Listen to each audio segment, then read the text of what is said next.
tusanga okubona baganda bange nibandaze ba chief executives I guess n'omulimu okusoosa bandaze dollar kuida mu kiiko tusanga musangalirira mukulu wange David Abel Kibenge sebo tusanga okubona PS mwandase Deputy Director General Monya usangalirira okubona wano ata wange omulamuzi afaanasanikintu eyeganga natandika wona baba tusangalira okubona mu kitundu kino era banange abo abali okuyonerayiza Kyabazinga tukolerako okuna kyamamukyerero era okwebaza olwokutandika omulimu ogwo okwali muzibu kusaawa eyo buli muntu yali yakuti aye wagwemanga kasi wakukola era tulina ekino mikisa kigenda gyona nanange baminisita w'Ekyabazinga munamwena abali wano tulina okubaniriza nangayemunabalirako wano ambasada wange Buganda sebo mona tusangalirira kwenda otwala omukisa guno okwaniriza abakulu b'ebika bitiibwa gaimwe first and foremost ndikwenda okwetonda nti amasanalaze kuwere kuzira and we are so sorry nsuubira nti amaiso galikufuna tulikubana aiza namusaasi efuziiza emyaka mingi tukaabonawala aye ndoge kwabalagabi basebo ne banyango ndikwenda obambiriza mu lukiiko ebugembe ate era ndikwenda obambulirako bakama bange yasooka mwezi mukwaso Injinia Batumbya banange ona yampesetera ebiseera etusiisa mukama wange owundi kibumba munguzi mirembe yawumwire oba PS wa works ekyalaka ekibuga oyisoolestinpis yasoboye okugamuekera olw'omulimu guno ogwerewa ebugenge olwaleero basabo ne banyago luno n'olukiiko lwaimwe lwazimbibwa emyaka mingi enuma era kinkoze bulungi olwaleero nti mwena menyekola omuzungu akubadde akatuta quality erimuno equality yabasoga abakiemu bano olwaleero gives us hope kwifa abali mu Kyabazinga nti mukkiriza okuyireka ate mukole Busoga kimu bino byonka ebiwo ayebya buti mumaiso ndikwekubangirira nti olukiiko luno luliko ofiisi ya Kyabazinga kusaidi kule kwabaako ofiisi ya Isabalangira kusaidi kule kwabaako ofiisi ya mukama wange Sipiika wale kwabaako ofiisi g'abaminisita in process bwe tukole embaga obulungi Busoga enda kuyamba okuva ku mbaga eno mu maaso ate nga nze bantu bendikola nzira mbaga eno nepulezidenti ndikwenda okwebaza olw'okuyikiriza okuleka emirimu gye mu lunaku lwokutamu ni mwinda wano ebugembe tutandike okuteekateeka engeri tugyokulamu embaga yabakakala Nadiope owokuna basabo ne banyabo embaga eyo baaba yandagire okubera Busoga nimalaga nti ennakubawo nga 18 omwezi ogw'ekumi omwaka guno ebugembe ekitebe ekikulu ekyakyo Uganda wano mu Busoga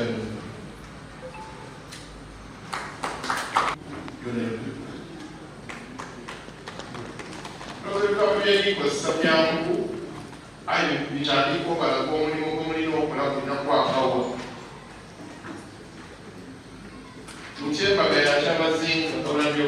okuna abandi kuife kitubonanga kumpakanya Kyabazinga mu kyama kyali nsubula ono wazeeyabona kumpakanya Kyabazinga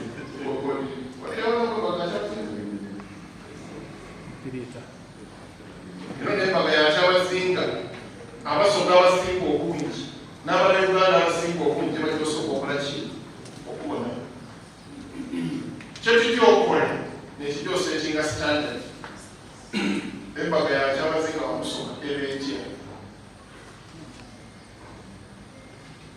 era yalagira okubakwati alikwendayo mukuna nti embaga eno etuuka mu kumusoga ate embaga eno ng'ekozesebwa n'ekintu ekyokukyusa busoga n'okukola busoga weki obuntongi kitegeeza nti komiti eno ejja okwanja olwaleero omulimu gwayo munene ayi kabiti munene nnyo kuba buli musoga yenayena musoga alina okuba mumbagerwa eno twasaba abasoga munamanayomi tuli basaba nti eno komiti erujja okutaawa eri kukulembera abakulembeze kibakola abakulembeze omulimu gwabwe gwakulagira gwe bakulembera babalagira bakola bano bemulikukola n'abakulembeze byembaga ya Kyabazinga Nadiope mulimu gwabwe bajja kubaza okutukozesa okukozesa buli structure y'obwa Kyabazinga anagire kuba kwenya structure z'eddonadona olunaku olwaleero mulina obuyinza okola ni structure yonayo nga teweebuuziza ku muntu yenayena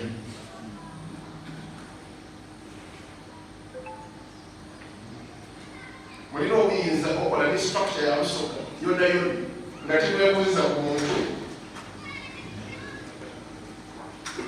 omulimu gw'akatugiro wa busoga n'ofiisi gwina kuba gwakugaita komiti eno ni Kyabazinga tegujja kuba gwakulagira kijjakolebwa kuligezaawo kuina okwawula administration y'obwa Kyabazinga bwa busoga ku mbaga ya Kyabazinga waki wa busoga ate twalina okusaba tuti embaga eno ey'okolebwa nga ya Kyabazinga bwa busoga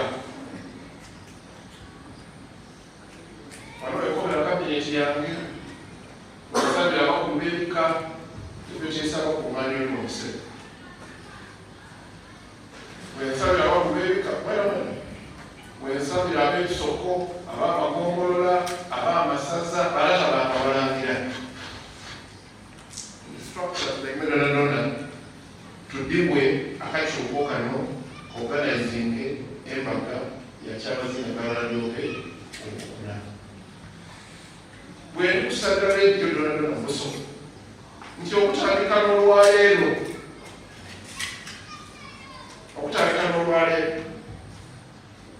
okutuuka n'embaga ng'ewerera tweyongereyo paka omwaka ogwemu tuwambe Uganda lero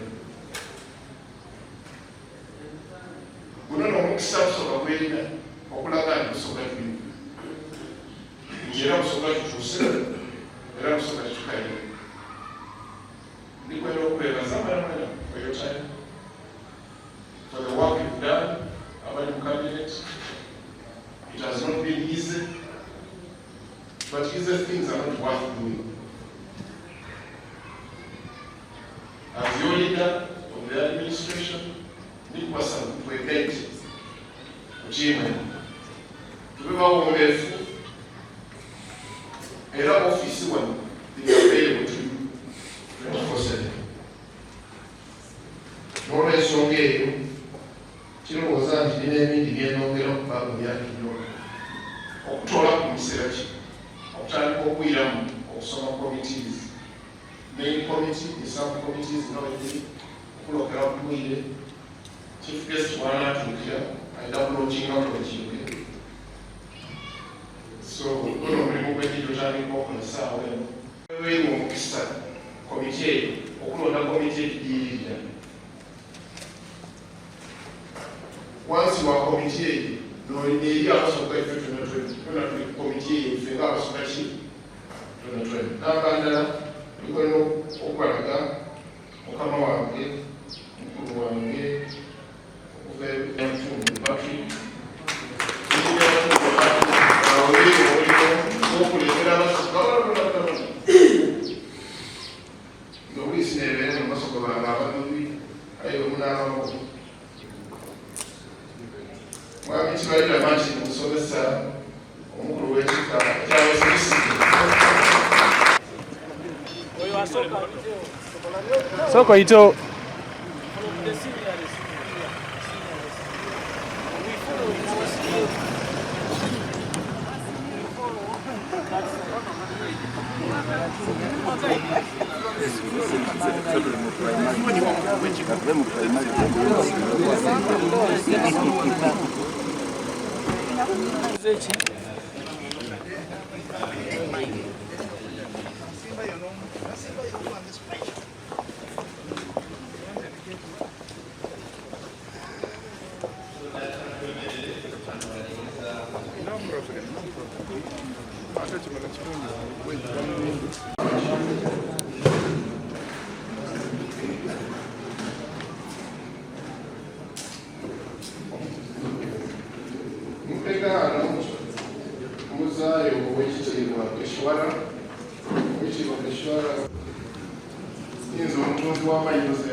forgetting is to offend.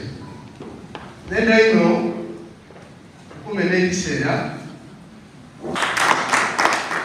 era ama ndikukakasa iwe kuba wali mu America ayiwota alifali ebigandika ebikuba nti naliyo era nakola kumbaga yaise ife ninda ife Inhebantu kikubudini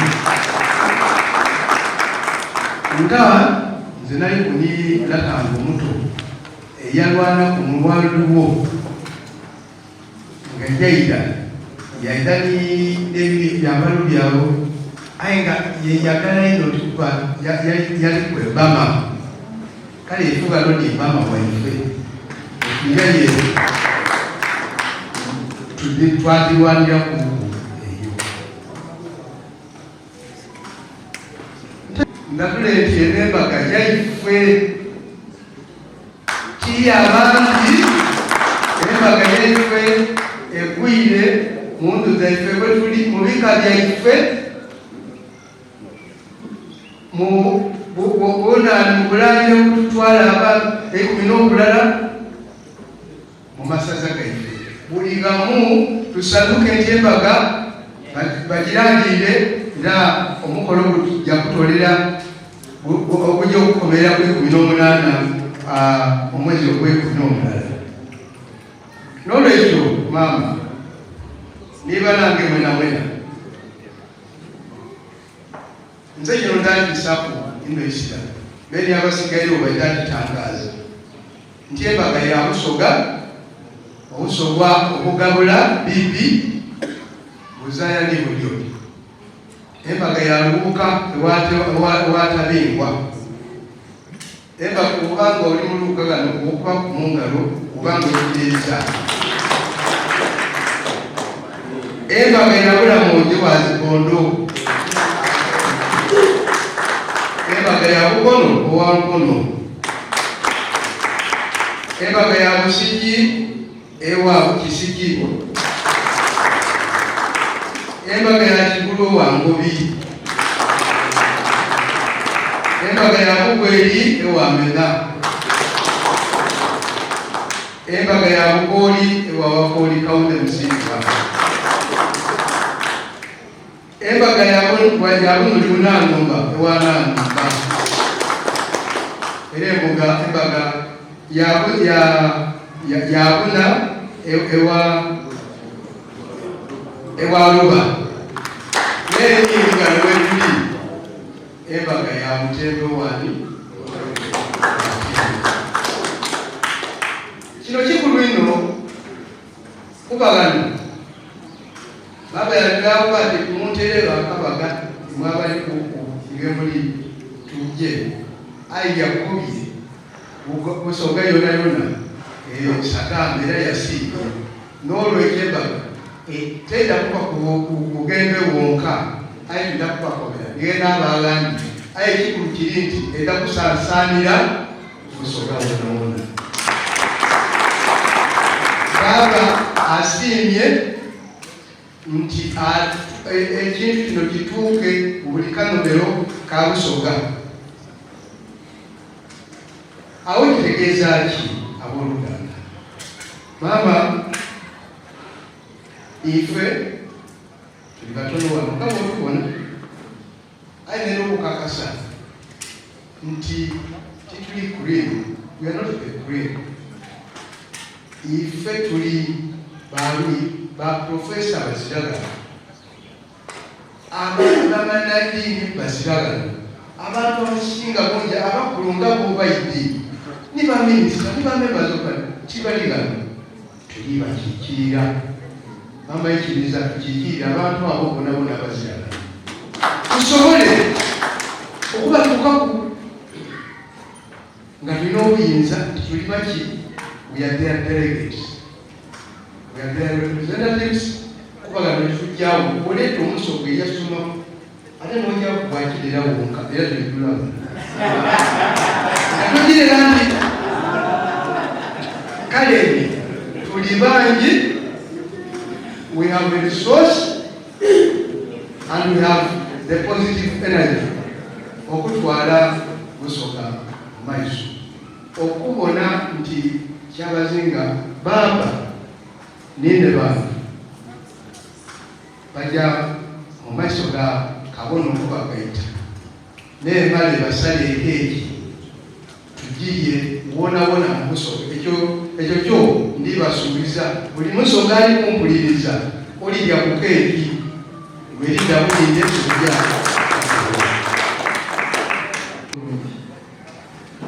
mwende mutugembere ku kintu kino. It is going to be a worthy cause to support, to fight, to pray for, to wish well for. Mwena yona woli, even in the diaspora, ndikwegayira kintu ekyo. Nolwekyo nga kiba kirungi okuba kuba nti akakiiko ako k'osomye titwala tusigaye enyuma aye tugenda ekifo kisooka. Those mutwali nga tudakuza egadeti nga webikoba 18 Novemba oligano olwokubanga niwena nowa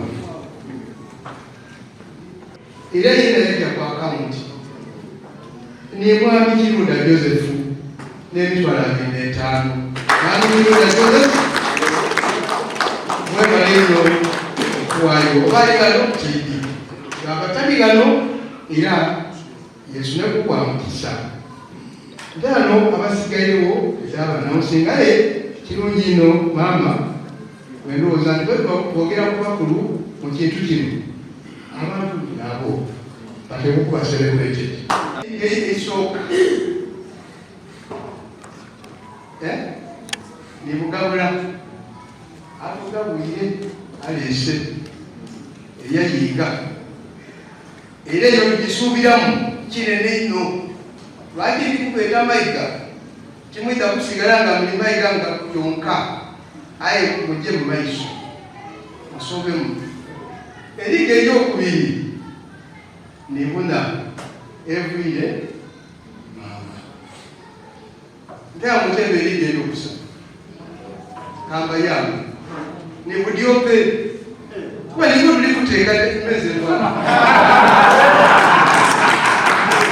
ale Nadiope ompulirize bulungi nga bwe tubaye kukola bwe tuza okusigala nga tukola ente bw'ojo munyambe mumpe ente nzerete wa Kyabazinga omunyenye watamu 15 wakuba munyenye watamu 3 watamu Kadaga tinawo wamala wajeno walonda ngoli kumtie kidaku saba otewo nsanvu tokubali kubeera nonditamu sente totamu sente do kakati topasulagale ngesente bitu litakutuuka bulungi nga kayitibwa kutaganya nga ezirakayo nakutawanya era katuukiro atairemu emitwalo 10 era gituuse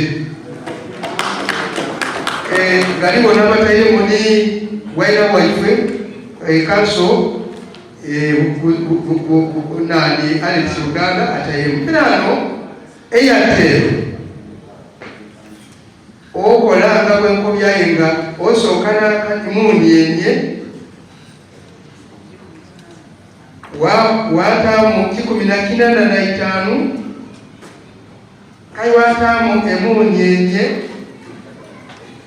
waigisa mwenda watawa Kadaga meni wakubeno oti eyatero bwomala ngekukoba nti tamu kya majanti kodi otamu 43 nkaaga noti ni noti kankiyemu oti kirago obugonzi era bwenkoba nti busansanye Busoga yona mama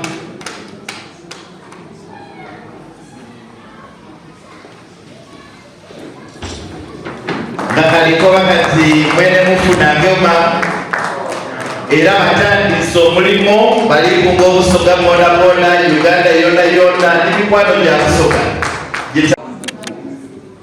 erikoba nti you are authorizing payment oli kuyigiriza esimu yo 070 Uganda shilling era for your new MTN Momo balance okay thank you members mwena kuwendaga buli omu akulaga owaweereza yafuna akaki so buli omu ayirakuza kine wenda ndaga era kuteesa mbere yakamuso ebaitani ndagaku buli omu mukyalo ndagaku mwene mwembaga wajendaiseku era kubediyo mukyatambula muje mukatale muje mupaka mubasoma amaina nayetunga babalaze Kyabazinga kumbuyo yali n'abasirikale ayenzenzira abasirikale kale mpandise kyeke ngerikwena kudda leero ya bukaire 10 vaisi eteire esiringi 15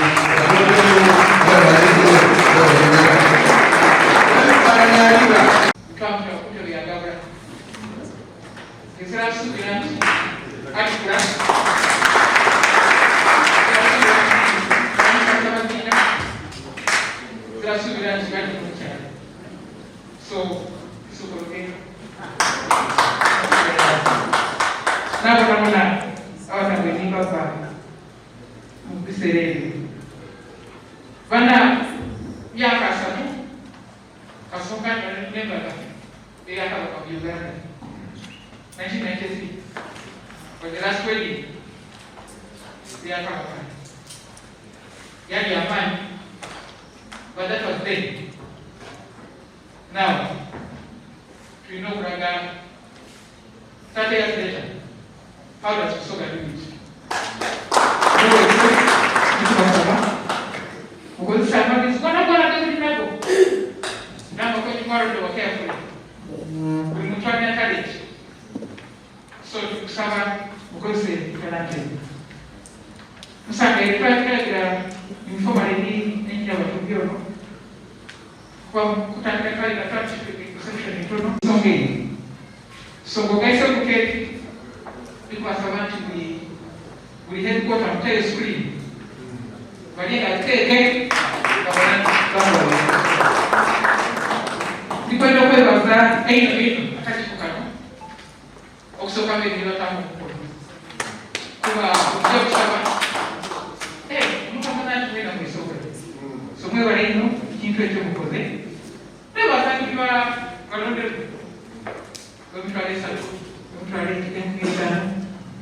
abona tulikuwa sangaza wao wanapenda kusaba kupitia media ni songele ya akaunti tusabu ready ya usoka uje mkili bakobe ya akaunti uje kaunti yongero ready ya usoka wanga mikro ngati no television yoko sawa tunasema kwa nini bidhaa kwa project kusaba tangaza ile event Isebantu waendani mkono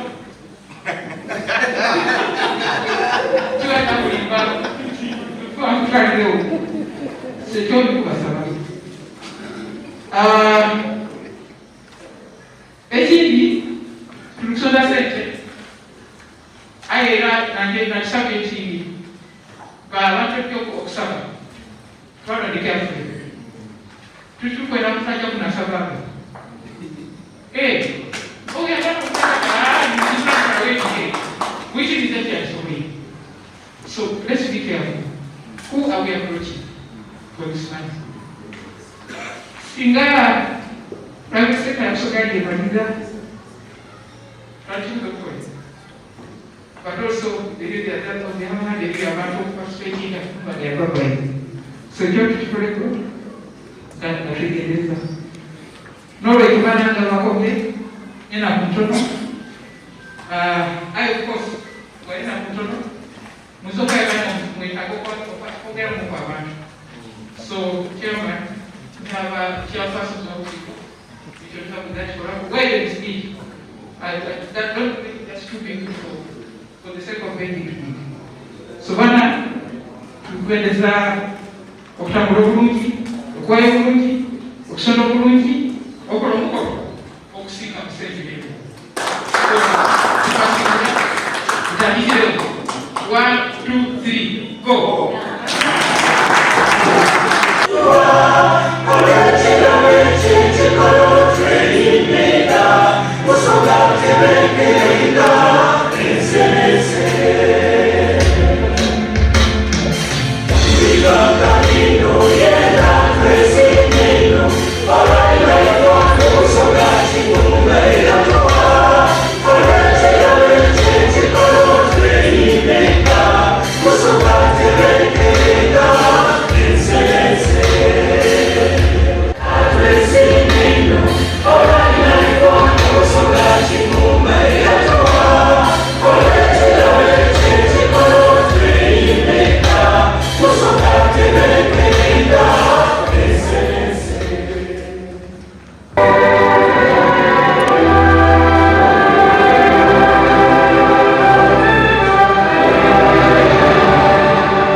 Exercise. The members were carefully selected. But it's not a wedding of just anybody, it's a wedding of the king of Busoga.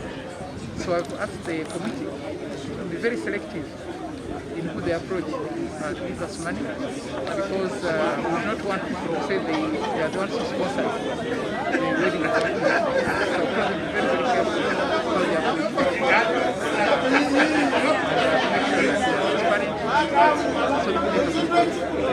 Did you also ask for those who are the account? Yes, I've asked the committee to ensure that the accounts, the mobile account, 70770 MTA, is publicized widely in the whole of Busoga, all the regions of Busoga. Also the Airtel number 436-0000 what they publish, so that our people are not cheated. Because this being a big occasion, there are those who take advantage and say, let me take a contribution to the Kyabazinga, and yet they can do it directly. Aitukwetaga begendereze abantu kye basaba sente abantu kwenda mu bantu batinize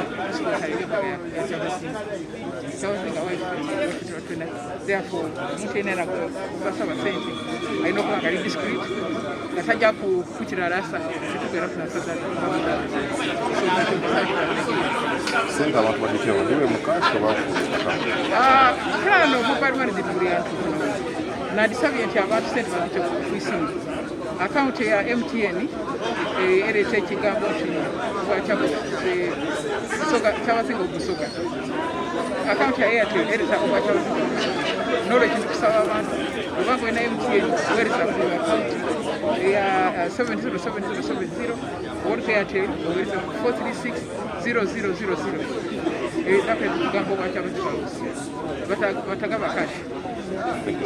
Tegafino ekisooka tuli basanufu eisanoli lituvulubaine otuwachi